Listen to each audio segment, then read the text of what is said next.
Thumbs up. So, I'm going to try not using my notes too much, but I'm going to use the notes. So I was on the phone with my dad maybe 28 years ago, and he was talking to me, and I could feel his eyebrows furl over the phone. You ever see my dad? That's usually a signal that he's going to ask a question or he's in class. And he said, you know, I was eating in the cafeteria, and this woman walked up to me and said she had a dream about me. And I said, Dad, what little I know about dating, I think this woman, you should ask her out on a date. And for that, thank you, Norby, for taking that leap of faith. Because you gave my dad 28 wonderful years. I'm convinced that he would have passed away in that Oak Park apartment 10, 15 years ago if it hadn't been for your loving embrace. So thank you.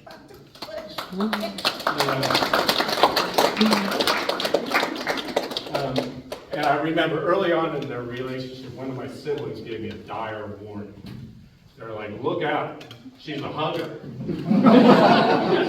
We're the product of a Byrne Brindle union. We don't really do hugs or displays of affection too well. And my dad, to his credit, you know, he was able to change. And as you age, it's not easy to change, but he also was able to change for the better, which is no small task. So again, welcome. Thank you to everyone who's traveled and come out here and tuning in on YouTube or Zoom or whatever it is, and the general community. You know, one of the paradoxes of my father is he was both, a very humble man, but he was also very proud man. And he would be both proud and humble by the people in attendance. Thank you also to his friends and neighbors that assisted him over the years. Came out to visit him when he was in the hospital and hospice. And thank you in particular to the Zagorski clan that treated my father as one of their own. They did many things, forced him to come along to events where they talked too loud and he had to sit. Did all kinds of wonderful things to give him a full and rich life. So thank you. I'm not the most scripture quoting person, but the one thing that always resonated with me growing up was that which you did for the least of my brothers, that you did unto me, and you all embodied that, so thank you. I just want to tell some brief anecdotes about my dad. I'm not going to go through his resume or his hobbies. We'd be here for a couple days.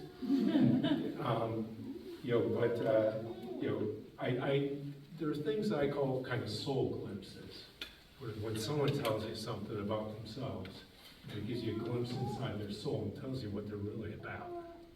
And just a few of those stories. The last time I visited my dad, and I also just want to talk about what those things I gleaned from that. The last time I visited, I was going through my dad's things. And I was amazed that his 5th and 6th grade report card, in math nonetheless, had C's and D's. We're talking like a 17, he had to graduate in class of 17 people in a rural town in Iowa. And he wasn't like the top student, but he had faith in himself. He applied his faith in his God. And he applied, just hard work. He leaned in when he had to. And he embraced the grind of life. And to me, that means, with faith, you can move a mountain as long as you bring a shovel. And he brought that shovel. Then there was a time when Pitt was having their Christmas luncheon. And Chicago doesn't get windstorms or ice or anything much, do they? But Pittsburgh does as well. And what happened was they canceled the Christmas luncheon where they were serving these lobsters. They had these crates of lobsters all over the place. And my father, asked the guy, said, hey, they canceled the luncheon. It was so bad. And my dad said, what are you guys going to do with the lobsters? And he said, I don't know. He said, well, can I take one? So he did. My dad's a big guy. He grabbed one of these big crates of lobsters. He's like, I'm going to hop on the 61C bus in Pittsburgh, and be right in front of the block of my house. Bring my kids in, a rare treat for us at that time. Well, it was sleeted so hard that the buses stopped running. So my dad put his hat down, put his collar up, get with the crate of lobsters and walk 3 miles home. And when he came home, I remember, I was maybe 10, and I think I had just read To Build a Fire, by Jack London, and my dad came with these icicles coming down from his beard and his hat. And he said, "I got lobsters." And I can guarantee you the first words I would have said when I walked through that door would not be, sayable here, But he could have made the easy decision. He could have grabbed an umbrella, ducked into a store. He could have ditched the lobsters. We would have never known any different. But, just like Joseph made the harder, correct choice when betrothed to Mary in order of her pregnancy, he always chose the right and harder decision, and we're all glad he did. Again, he didn't just do things, but he embraced that grind of life. Another time, again, just embrace the journey, not the destination. And he certainly did that. Many of us, myself included, are prone to foxhole prayers. If only this happens, then my life will be okay. You have to learn to be okay in that moment. My dad was okay, trudging the path to happy destiny, walking through a sleet storm to bring us lobsters. Then another time, he got a ticket.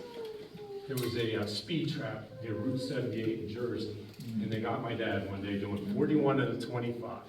My dad was pissed. My mother was more pissed because that was $140. I was ecstatic. I was 17. I just got my driver's license. My dad's yelling that he's going to get a radar detector. I'm going to get a radar detector. And a week goes by, a month goes by. I'm still waiting to drive my mother's station wagon 100 miles an hour down the GSP, and no radar detector. So eventually I said, "Dad, when are you getting that radar detector?" He said, "Mike, if I can't follow the law, how can I expect my kids to?" Again, don't just say it. He wasn't the type of person that would say it. He lived it. He was also a James Bond fan, and he looked a little bit like Sean Connery in his younger days, black Irish tall guy. So we go to see Sean Connery, 83, 84, we go to see Never Say Never Again. And my dad loved it. We're sitting home driving, we're at a light. And again, you hear the furrowed brow, and Mike, just because I like James Bond doesn't mean I appreciate him sleeping with all these women. Oh. And you know what? I knew he meant it. I asked that question as a litmus test to a lot of my friends if their father would have said that. Said, yeah, he'd say it, but he wouldn't mean it. Well, my dad, when he said that, he meant it, and he lived it. Again, just live it, don't say it. And over the course of my dad's life, he had inflection points when he could have turned his back on his faith, but instead chose to run towards it. The death of a child, divorce, career change, archaic views of the Catholic Church around reproductive rights, discrimination, both of gender, sexual orientation. But he chose to write to his bishops, and he leaned in and tried to force change. He would not abandon his faith. He leaned in. That's my dad.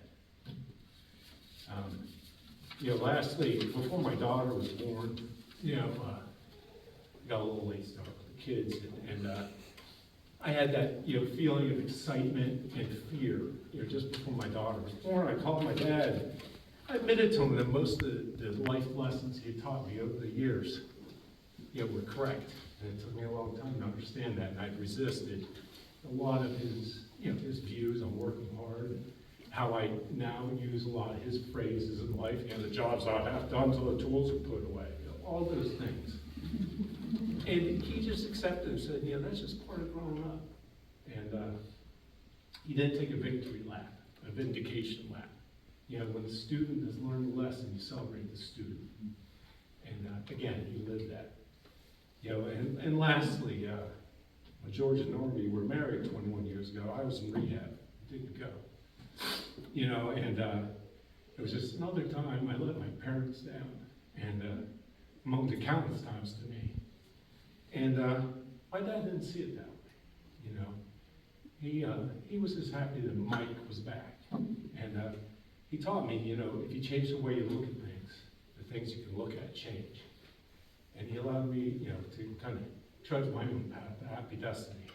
And that's how I remember my dad. So thank you. I love you, Dad.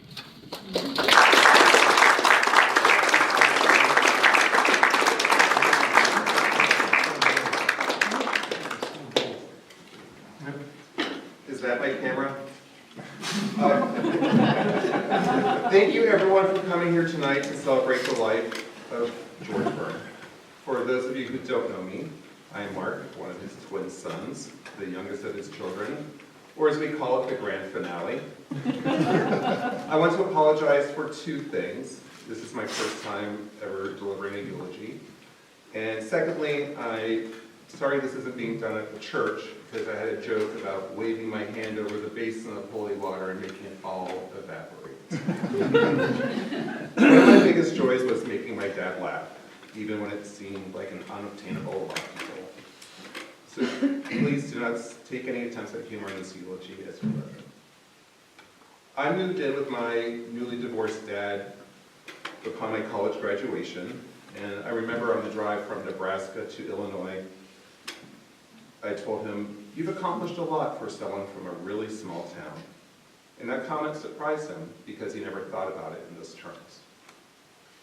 His hometown, Earlham, had a population of under 800 people. He went on to achieve professional greatness, earning a PhD in mathematics, and becoming a professor and a published world-traveling researcher, without losing his love for his family, his pious nature, or his kindness towards animals. Unlike my brother Mike, I am not a parent, but I did pick up valuable life lessons from Dad. He bravely wore his Pittsburgh Steelers jersey in the heart of Green Bay Packers territory.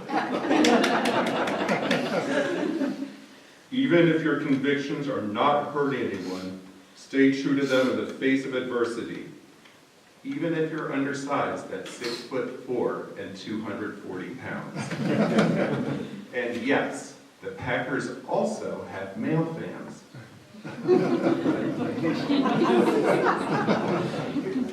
In addition to being unassuming and quiet, Dad carried a certain sadness to him. He never recovered from our brother Dennis's death, even though it was 39 years, 6 months, and 15 days ago. No one expected him to. I also remember Dad telling me a few times he envied how easily I make friends. Enter Norman. I was a Helen in my 20s when I lived with Dad after the divorce, when he started dating Normandy. Whether it was projecting, being selfish, or being spiteful, at that time, I thought that Normandy was too good for him. Oh. I am beyond grateful I was wrong. You two had such a beautiful time together and story. Anyone would be lucky to have what you two had. Two of my favorite recent memories were doing road trips with Dad in Normandy to Earlham, Iowa. Sure, it was a 5 or 6 hour drive that took over 8 hours. But there was a certain magic in that car. Dad had his favorite genre of music on the Sirius FM station, 1950s big band. Each song sparked a conversation.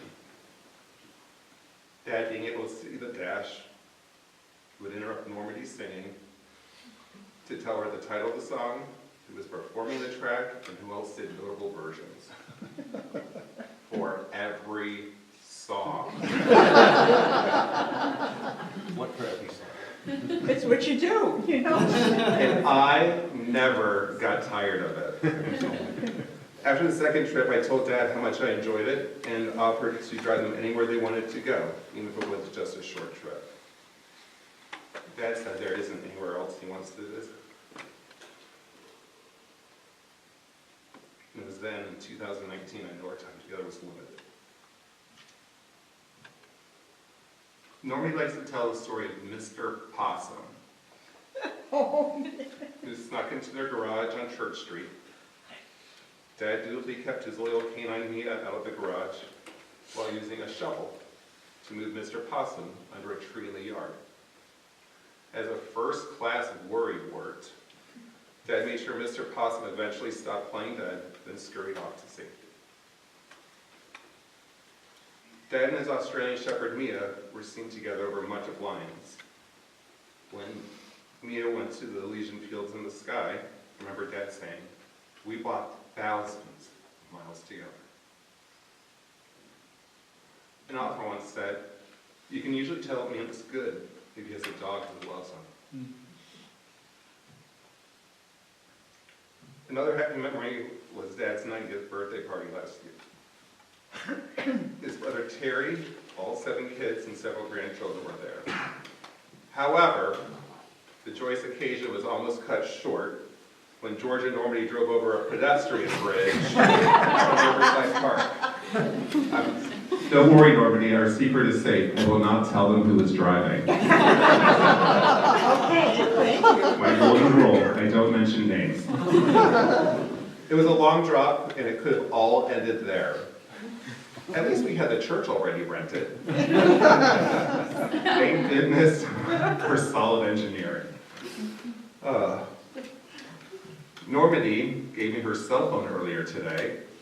I deleted my contact information from her phone so I can resume prank calling her. I have a rich history of pranking Normandy while my dad sat in the background wise to the situation. This is Esther, calling from the Allegheny Family Services about the twin boys you adopted about 40 years ago. You didn't fill out the paperwork correctly. Or, I'm selling Cubs bleacher seats. Got lots of them, lady. What's that? You're wearing a White Sox jersey right now? What are you doing? Cleaning the chimney? The gutters? The septic tank?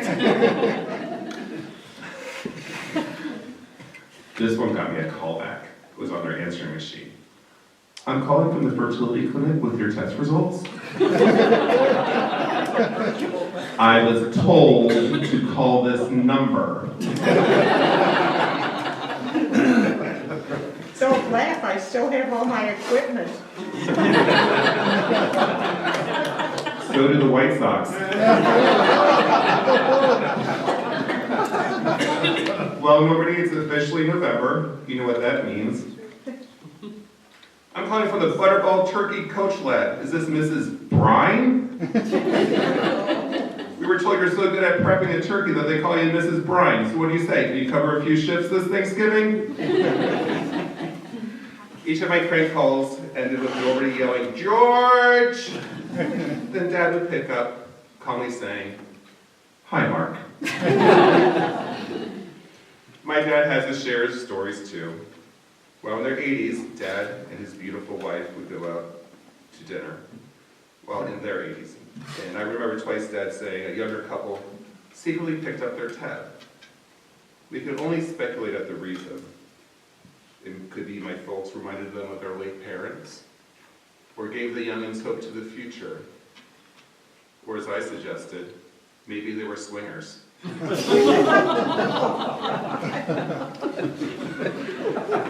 As Dad got older, his heart condition worsened. Suffering comes in many forms, so I've been told. I wouldn't know firsthand. I've never been married. I'm thankful I got to visit him in the hospital when he was still alert and responsive, so he understood when I told him what a good friend he's been the last 20 years. Whether I hit into a double play or hit a 3-run RBI standing double, he was the first person I wanted to tell about my softball games. In the last month, there were so many times when I wanted to call Dad. All of us kids were surprised Dad's last day would be in hospice. Anyone who's ever ridden a car with him would expect otherwise. The man hit a school bus. There was also an accident with a slow-moving postal service wagon. We're just glad Dad passed away peacefully in his sleep and not screaming in agony like his passengers. Dad's last day was a special one. His 3 youngest kids, my twin, David, her sister Karen, and I visited him in hospice. We suspect Dad was most excited to see David's rescue dog Lily. My dad was quick to bond with any moderately well-behaved dog who was also an attentive listener. And repeatedly, Dad would say, "Lily has a good life." Also on that day, Dad did communion, last rites, and confession with Normandy and a priest. And later, Karen asked Dad if he'd like a non-alcoholic beer, and he let out an affirmative yes. A few sips of a 0% Heineken it was. We also shared some laughs. David and I, being cliche, did some Carol Channing impersonations. And I told Dad I changed all his passwords to Aunt Janet. For those who don't know Aunt Janet, she was his larger-than-life, eccentric, whiskey-voiced ex-sister-in-law. In the 90s, Dad howled when I smiled and said to one of Normandy's friends, "You remind me of my favorite aunt."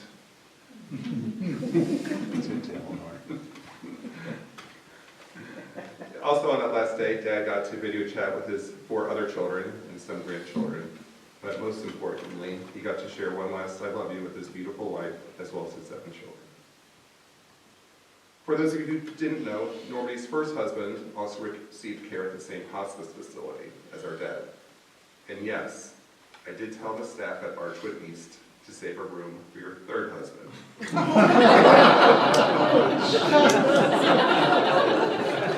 No way.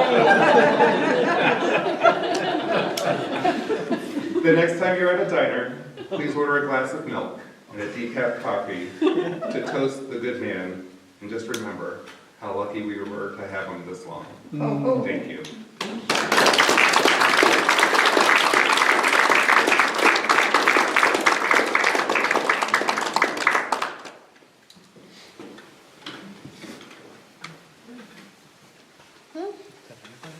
Yeah.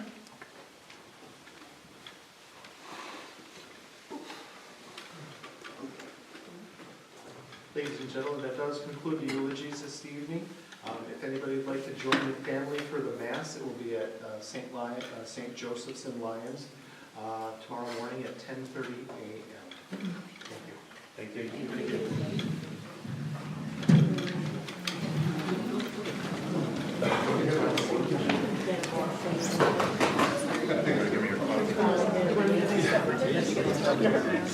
phone.